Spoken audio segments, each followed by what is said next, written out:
का आज की वीडियो में, जिसमें हम लोग वोकेबुलरी सीखेंगे निमोनिक्स के थ्रू और साथ के ही साथ क्लोज टेस्ट करेंगे। ये क्या होता है आगे देखेंगे। तो चलिए चलते हैं अपने पहले वर्ड की तरफ और पहला वर्ड है हमारा मैनिफेस्ट। मैनिफेस्ट का मतलब होता है कुछ शो करना, कुछ दर्शाना। अब इसका मीनिंग आपके सामने लिखा हुआ है। निमोनिक्स पे आते हैं। मैंने मैनिफेस्ट को दो वर्ड्स में तोड़ा है। मैनी से बनाया है मणि और फेस्ट वैसा ही रखा है। ये नीचे लिखा हुआ है मणि ने फेस्ट में अपना प्रोजेक्ट क्या किया, मैनिफेस्ट किया। भाई फेस्टिवल्स वगैरह होते हैं तो लोग प्रोजेक्ट बनाते हैं, उसने अपना प्रोजेक्ट दिखाया, शो किया। तो मणि ने फेस्ट में मैनिफेस्ट किया, मणि ने फेस्ट में मैनिफेस्ट किया, शो किया, दिखाया प्रोजेक्ट अपना। Done this. एग्जाम्पल आपके सामने लिखा हुआ है, आप पढ़कर समझ सकते हैं। नेक्स्ट वर्ड की तरफ चलते हैं। The next word here is segregate. Segregate का मतलब होता है कई सारी चीजें एक साथ मिली हुई हैं, हम उन्हें छांट करके क्या कर रहे हैं, अलग कर रहे हैं, तो मुझसे क्या कर रहे हैं, सेग्रीगेट कर रहे हैं। Done this. और ये आपके सामने मीनिंग में कुछ सिनोनिम्स भी लिखे हुए हैं, जैसे कि आइसोलेट और एलियनेट।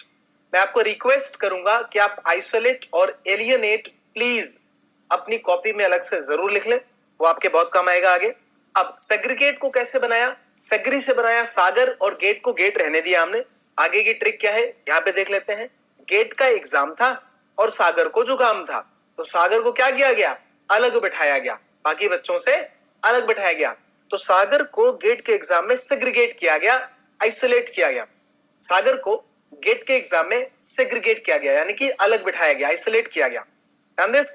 ये एग्जाम्पल आपके सामने लिखा हुआ है। इन्फेक्टेड पीपल जो होते हैं उनको भी सेग्रीगेट किया जाता है बाकी लोगों से। अब थर्ड वर्ड पे, और थर्ड वर्ड हमारा क्या कह रहा है, एक्सटिंग्विश। और मीनिंग आपके सामने है, बहुत आसान सा मीनिंग है, इसलिए तुरंत के तुरंत ले आया मैं आपके सामने।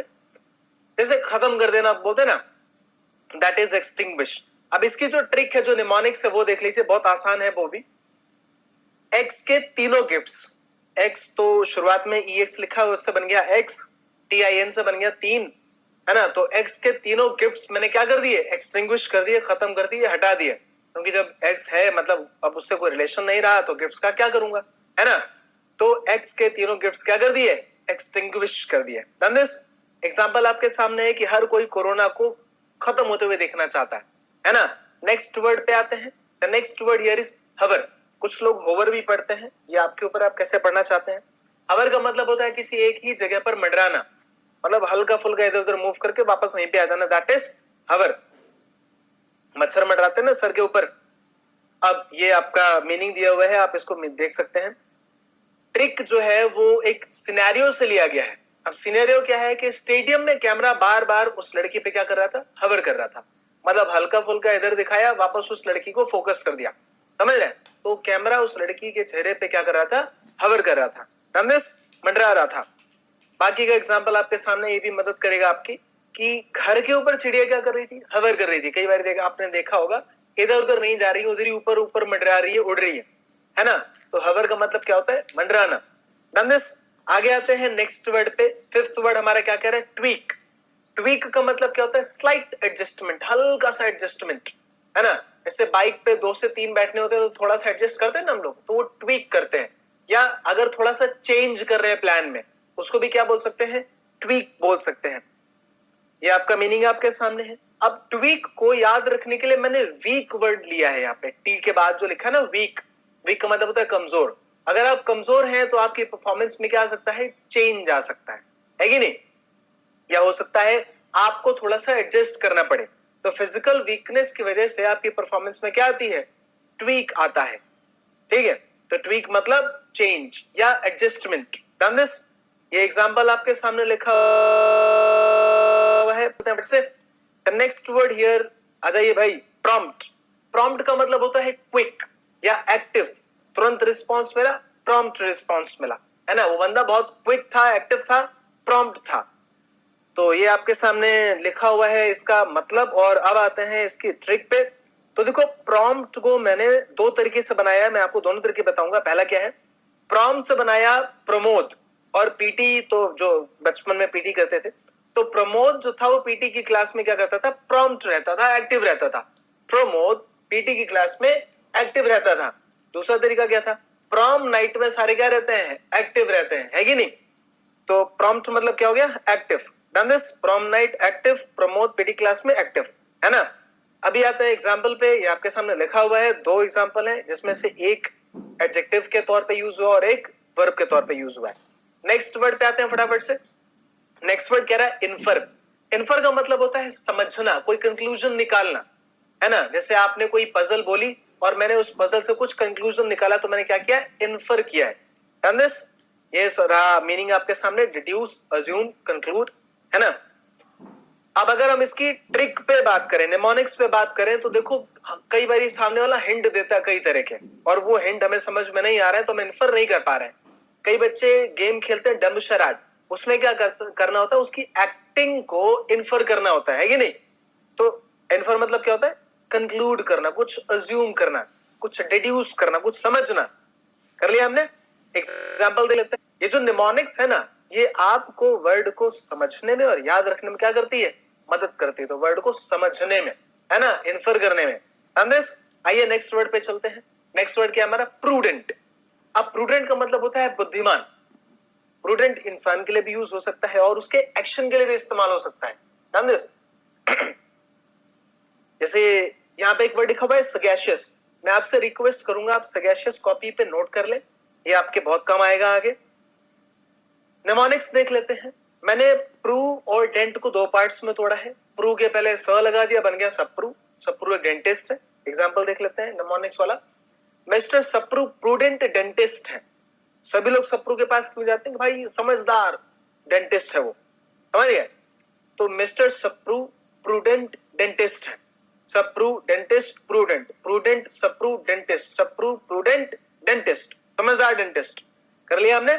अब आते हैं एग्जाम्पल पे। तो some prudent people help society save cultural values, ये हम सब जानते हैं। नेक्स्ट वर्ड पे आते हैं। The next word here is fortify. बहुत आसान सा शब्द है। फोर्ट का मतलब होता है किला, और किले को मजबूत बनाना, सुरक्षित बनाना, उसी को बोलते हैं फोर्टिफाई। तो फोर्ट को हम क्या करते हैं, फोर्टिफाई करते हैं। यहाँ पे एक वर्ड दिया हुआ है रीइंफोर्स। मैं आपको रिक्वेस्ट करूंगा आप इसे कॉपी में नोट कर लें, आगे काम आएगा आपके। फोर्टिफाई का अभी मैंने आपको बात करते करते निमोनिक्स भी बता दिया। फोर्ट को हम क्या करते हैं, फोर्टिफाई करते हैं। कल से फोर्ट को फोर्टिफाई करने का काम शुरू किया जाएगा, स्ट्रेंथन या सिक्योर किया जाएगा। Done this. एग्जाम्पल आपके सामने है। फिर आते हैं नेक्स्ट वर्ड पे। The next word here is rational. देखो रेशनल और रेशनले में थोड़ा सा अंतर है, ई लगा है आगे, है ना, और मीनिंग में जमीन आसमान का अंतर हो गया। रेशनले क्या होता है, लॉजिक, कोई ओपिनियन, कोई सिद्धांत, कोई तर्क, है ना। अब जब तर्क की बात आती है तो निमोनिक्स भी देख लेते हैं। बहुत आसान सा तर्क बनेगा उसका, और रेशनले बनेगा, है ना। निमोनिक्स क्या है, राशन वाले का रेशनले समझ नहीं आता, राशन वाले का तर्क या लॉजिक समझ में नहीं आता है। किसी को 10 किलो चावल दे दिया, किसी को 15 किलो दे दिया, किसी को फ्री में दे दिया, और वो क्यों दे रहा है उसका कोई लॉजिक समझ में नहीं आ रहा है। तो राशन आले इसलिए लिखते हैं, कुछ हरियाणा के जो बच्चे होते हैं वो वाले को आले बोलते हैं, ठीक है, खैर वो उतना इशू नहीं है। तो राशन आले का रेशनले समझ में नहीं आता, या राशन वाले का रेशनले समझ में नहीं आता, लॉजिक समझ में नहीं आता। रेशनले मतलब लॉजिक। अब इसका एग्जाम्पल देख लीजिए। The rationale of learning words through mnemonics is awesome. अब अगर हम लॉजिक की बात करें, वर्ड्स को निमोनिक्स के थ्रू याद करने का, तो होता है ना, अच्छा मजा आ रहा है ना याद करने में। नेक्स्ट वर्ड पे आते हैं। The next word here is stringent. Stringent का मतलब होता है हार्श, या फिर स्ट्रिक्ट, या फिर टफ। अब ये मीनिंग आपके सामने लिखा हुआ है। मैं आपको दो वर्ड्स लिखने के लिए रिक्वेस्ट करूंगा, एक है स्टर्न और एक है रिगरस। आगे बहुत कम आएंगे, बिलीव मी।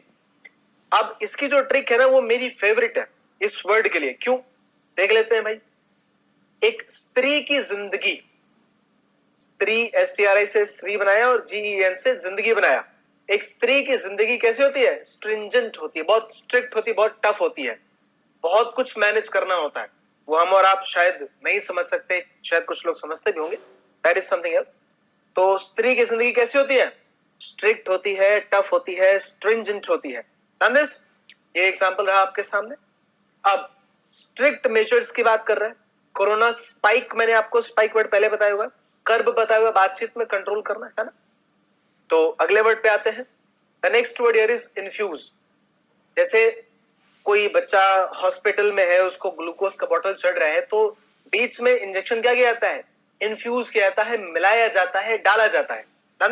तो इन्फ्यूज का मतलब क्या होता है? मिलाना या फिर डालना। इंट्रोड्यूस कराना, इनोक्यूलेट करना, इंस्पायर करना, पोर इन करना। आप इसमें से इनोक्यूलेट प्लीज नोट कर ले अपनी नोटबुक में, बहुत काम आएगा आगे। इसकी निमोनिक्स जो है वो मैंने एक सेंटेंस से उठाई है। संदीप माहेश्वरी के जो मोटिवेशनल स्पीच होते हैं या विवेक बिंद्रा के मोटिवेशनल स्पीच होते हैं, वो हमें एक नई एनर्जी क्या करते हैं? इन्फ्यूज करते हैं, एक नई एनर्जी डाल देते हैं, है कि नहीं? तो मोटिवेशनल स्पीच हमें नई एनर्जी क्या करते हैं? इन्फ्यूज करते हैं। Done this? तो अच्छा, एग्जाम्पल में देख लो, plasma cells were infused into the patient. ये इंपॉर्टेंट एग्जाम्पल क्यों है? करंट में कोरोना को ट्रीट करने के लिए प्लाज्मा सेल्स की मदद ली जा रही है। बाकी ये क्या है, इसके ऊपर एक आर्टिकल है प्रॉपर, आप जाके पढ़े। तो 12 वर्ड्स कर लिए हमने। इन्फ्यूज का मतलब क्या होता है? डालना या फिर इंट्रोड्यूस कराना, नया सामने लेके आना। Done this? अब इसकी एक्सरसाइज जो आप करोगे वो है क्लोज टेस्ट। क्लोज टेस्ट क्या है पहले वो समझ लीजिए। हमारे पास ऑप्शंस दिखा दे पहले आपको। ऑप्शन कुछ इस तरीके से आएंगे और ऑप्शंस का पर्पस क्या है वो भी देख लो। एक पैसेज होता है, इस पैसेज में नंबर्स पड़े हुए होते हैं और ये जो अंडरलाइन है दैट उसका मतलब है ब्लैंक। Done this? एक पैसेज में ही 5 ब्लैंक है। ये टोटल 5 हो सकते हैं या 10 हो सकते हैं और वो ब्लैंक में नंबर डाल दिया जाता है और ये ऑप्शंस फिर आपके पास में नीचे होते हैं। यानी कि नंबर 1 में इन 4 में से एक ऑप्शन उठा के हमें क्या रखना है? इस ब्लैंक में भरना है, नंबर 1 वाले में। Done this? तो ये 5 क्वेश्चन करने के लिए आपके पास में 2 मिनट है। वीडियो पॉज कीजिए, 2 मिनट लीजिए, फटाफट से 5 ऑप्शंस सॉरी 5 ब्लैंक्स भरिए। Done this? और जब आप भर लेंगे तो वीडियो रिज्यूम कीजिएगा और हम लोग आगे बढ़ते हैं नेक्स्ट 5 क्वेश्चंस की तरफ।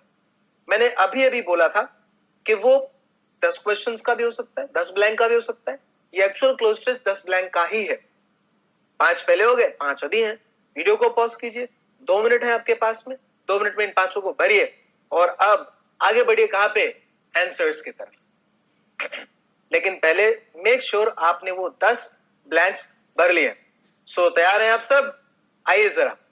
पहले का बी, दूसरे का सी, तीसरे का डी, चौथे का ए, पांचवें का ए, सिक्स्थ का डी, सेवेंथ का सी, एट्थ का ए, नाइन्थ का सी और 10th का सी। कॉन्ग्रेचुलेशंस, बहुत बढ़िया उन सभी बच्चों के लिए जिन्होंने 10 आउट ऑफ 10 स्कोर किया है। जिन्होंने 9 आउट ऑफ 10 स्कोर किया है, बहुत बढ़िया। टैप योरसेल्फ, पीठ थपथपाइए अपनी। 8, 7, 6, 5, 4 सभी बहुत बढ़िया। 1, 2, 3 तो कोई नहीं होगा। आई होप सो, इतनी मेहनत तो कर ही रहे हो आप, है कि नहीं? तो चलिए